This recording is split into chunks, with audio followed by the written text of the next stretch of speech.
नमस्ते, मेरो नाम रिदम सुनार हो। म कक्षा 6 मा पढ्छु। आज म सामाजिक व्यवहारको बारेमा छोटकरीमा बताउँदैछु। सामाजिक व्यवहार समाजमा बस्ने भएकाले मानिसलाई सामाजिक प्राणी भनिएको हो। समाजमा बस्ने सबै मानिस एकै खालका हुँदैनन्। समाजमा फरक फरक भाषा, जात जाति, चलचलन, विचार र धर्म भएका मानिसहरू बस्छन्।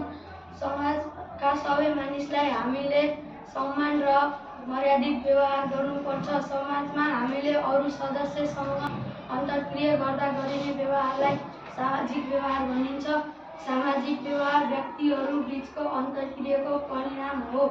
सामाजिक व्यवहार अन्तर्गत निम्न कुराहरू पर्छन्: घुलमिल र मेलमिलाप। मानिसको सबै आवश्यकता एक्लै पूरा हुँदैन, त्यसैले हामी समाजमा बस्छौँ। हामी सामाजिक प्राणी हौँ। समाजमा बस्ने सबै मानिस इष्ट हुनेमा हुन्छन्। समाजमा बसेपछि एकअर्काको दुःख सुख साट्नुपर्छ। दुःखमा साथ दिने र सुखमा रमाइदिने पनि एउटा सामाजिक व्यवहार हो। यसरी अरूको भावनालाई आफ्नो जस्तै गरेर महसुस गर्नुलाई समानुभूति भनिन्छ।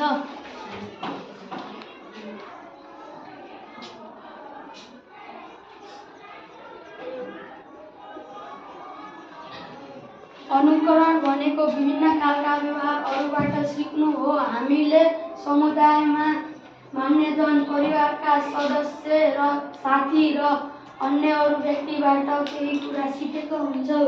हामी आफूभन्दा ठुलाले सम्मान गरेको देखेर सम्मान गर्न सिक्छौँ।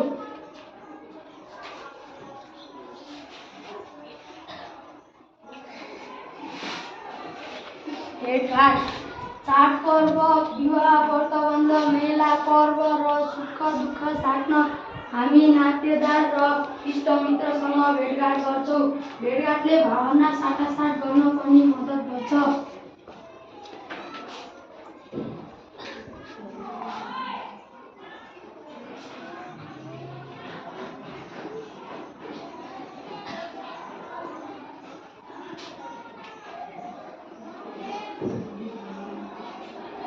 अनुभव आदान प्रदान, आफूले प्राप्त गरेको अनुभव एकअर्कासँग आदान प्रदान गर्नु पनि एक महत्त्व सामाजिक व्यवहार हो।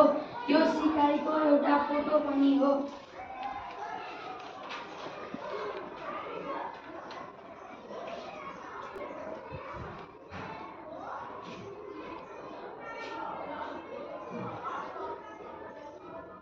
सामूहिक सोच र भावना, समाजमा विभिन्न किसिमका क्षमता र दक्षता भएका मानिसहरू बस्छन्। समूहमा हामी भित्र म देख्न सक्नुपर्छ। सामाजिक कार्यमा संलग्नता भनेको समाजमा विकास निर्माणका कार्य जस्तै बाटोघाटो बनाउने र सरसफाइ गर्ने।